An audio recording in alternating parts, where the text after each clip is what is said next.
Hi all, this is the object of today's little exercise. We're just adding some fluttering wings to a Pixie. The images were drawn by one of the animation students, so we're going to do that now. Okay, so this is fairly straightforward. If you want to create a character which moves, apart from actually moving the character on screen, if you want the character to have moving parts, and they're repetitive, the best thing to do is to build them into the symbol so that you can then animate the character and move the camera around, and that repetitive motion will still continue. So you could build in things like blinking eyelids or a smile or a frown or anything you want. And if you want it to happen reasonably frequently, you can just build them all into the symbol over a number of seconds and then just animate that symbol. So we're going to do this really quickly. So the first thing we're going to do is we're going to get rid of what we have at the moment. That's gone. We're going to remove the sound. That was a little kind of a fluttering sound, just to animate for the wings to sound a bit more realistic. So I've got a layer here. It's called Pixie. I'm going to drag in the library. I'm going to drag in. There you go. I've got a Pixie with no wings. And the student that drew this drew the wings on it, but luckily she'd given me an illustration document, so I was able to separate them and export them separately. So in order to build this all into one object, what I want to do is I want to right click and I want to convert it to a symbol. And I'm just going to call it Pixie. That'll do. And I'm going to double click and go inside there. And then I'm going to zoom in so I can see this. So that's my layer, and that's called Pixie. Now I'm going to make a new layer and put it in behind, and I'm going to call it Wings. Obviously the wings have to be behind the Pixie.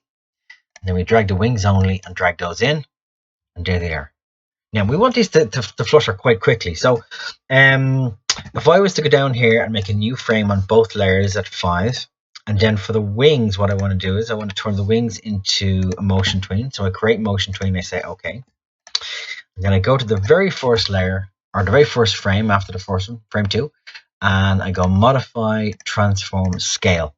Now I want to just drag those in a little bit. I go to the next frame. I want to drag them in a bit more. I go to the next frame. I want to drag them in all the way. And then I go to the second or the last frame, and I want to drag them back out to about there. Let's see what that looks like.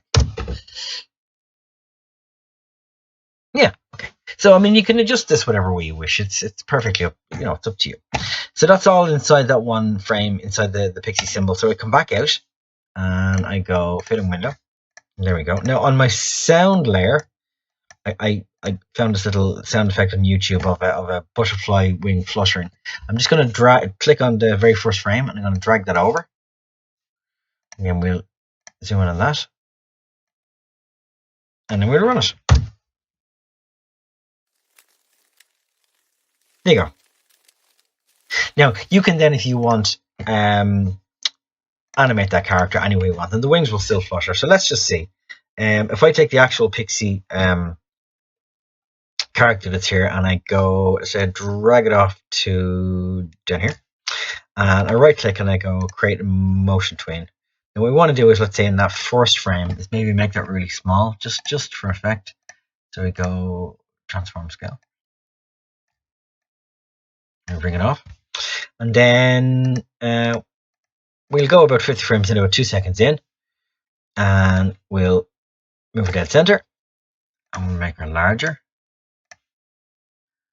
like so.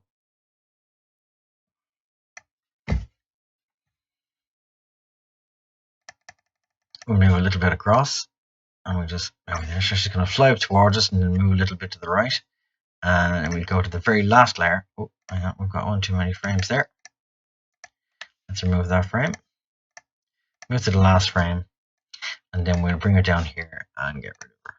Transform scale. Okay, nothing major, just to show what it will look like. Now, there you go.